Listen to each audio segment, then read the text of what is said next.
Perkenalkan, nama saya San Simbolon. Saya dari Prodi Pendidikan Bisnis C, Fakultas Ekonomi, Universitas Negeri Medan. Di sini saya akan menjelaskan mengenai keterampilan mengadakan variasi.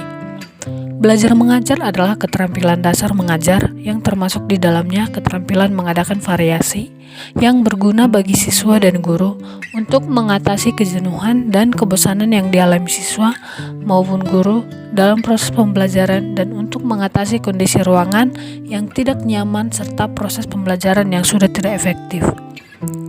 Dengan memperbaiki gaya belajar saja belum dapat mengatasi persoalan yang terjadi. Namun dengan harapan bervariasinya proses pembelajaran yang diberikan akan membuat siswa nyaman melaksanakan pembelajaran di kelas dan suasana kelas menjadi lebih kondusif dan efisien. Oleh karena itu, guru harus mempunyai keterampilan memvariasi proses pembelajaran yang lebih meningkatkan motivasi lebih terhadap semua siswa.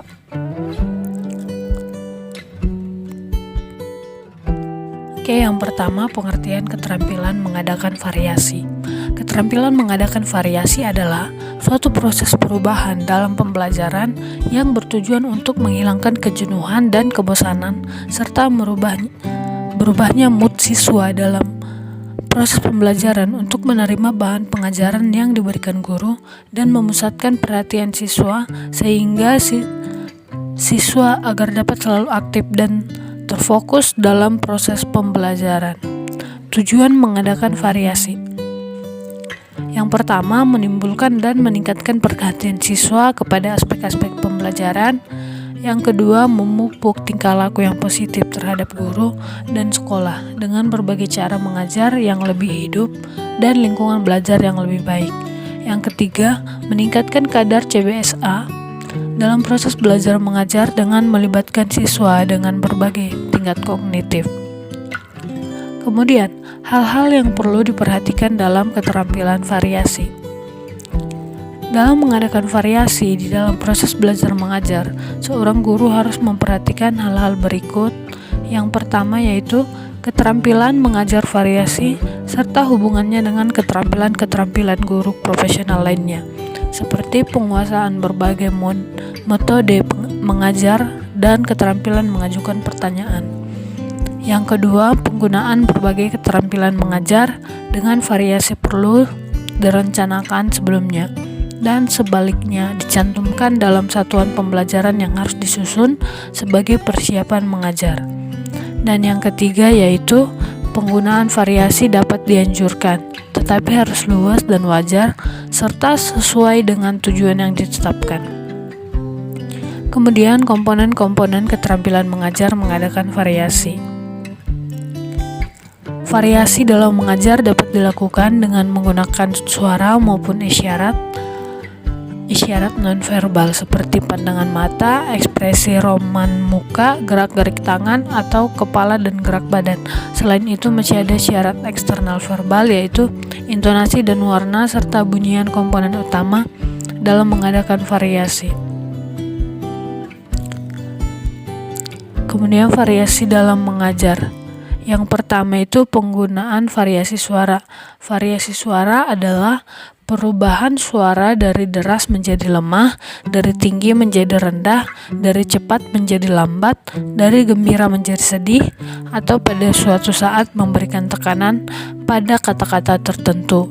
Yang kedua, pemusatan perhatian siswa. Guru dapat memusatkan perhatian siswa pada hal-hal yang dianggap penting dapat dengan gaya bahasa menurut kebutuhan anak. Yang ketiga, kesenyapan guru. Adanya kesenyapan atau selingan diam yang tiba-tiba dan disengaja selagi guru menerangkan sesuatu merupakan alat yang baik untuk menarik perhatian siswa. Yang keempat, mengadakan kontak pandang dan gerak.